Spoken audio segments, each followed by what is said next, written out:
Hi, this is Manny Hernandez from todiabetes.com. And who are you? From diabetes.com too. And my name is Santiago. Okay, this is Santiago, my son. So, it happens, we're both sick.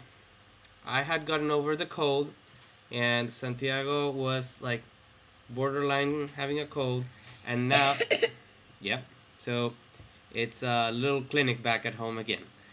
So I thought it would be a good idea to share with you the things that you need to do as someone with diabetes if you're sick. So here we go.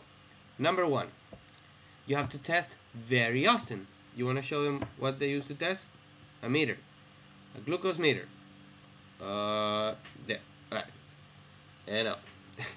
So, you have to test very often, between 6 and 8 times a day.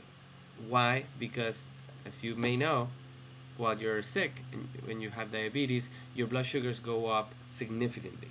When I say significantly, it's like they are not. It is not uncommon for someone with diabetes being sick to see blood sugars in the 250, 300 range, and you have to keep an eye on those numbers. Second, there may be a thing that you are familiar with or not called ketones. Ketones are a byproduct that your body produces when it burns fat for energy. Normally, your body will first burn carbohydrates for energy, but in the case of high blood sugars, it means your body's not being able to absorb your glucose from the bloodstream, therefore it's resorting to fat. If that number of ketones in the body is particularly high, it can be very dangerous. So, Sandy, be quiet. So, you have to keep an eye on those. How do you do that? In a different way. There's a product called Keto Sticks here in the US. Has different names in different places, but just ask the person in the pharmacy, what product can you use for testing ketones in your urine? Basically, you pull one of these. It's a little stick with a little like cushion, in the tip. Thank you, Santi. And you pour a sample of urine on it, and then you compare the color of the cushion against the color in this scale. The darker it is, it means that you have a higher degree of ketones.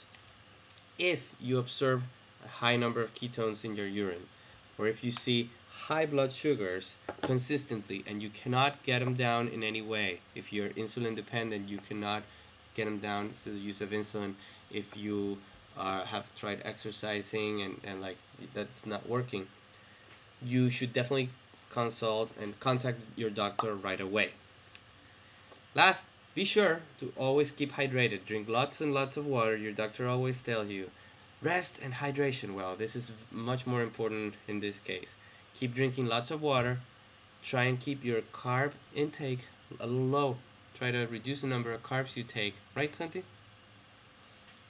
And just keep an eye on things. In general, being sick with diabetes sucks, but it's part of life with diabetes, and you have to, like Alison Blass says, when you get lemons, you make lemonades. So if you're sick and you have diabetes, these are the things you need to do.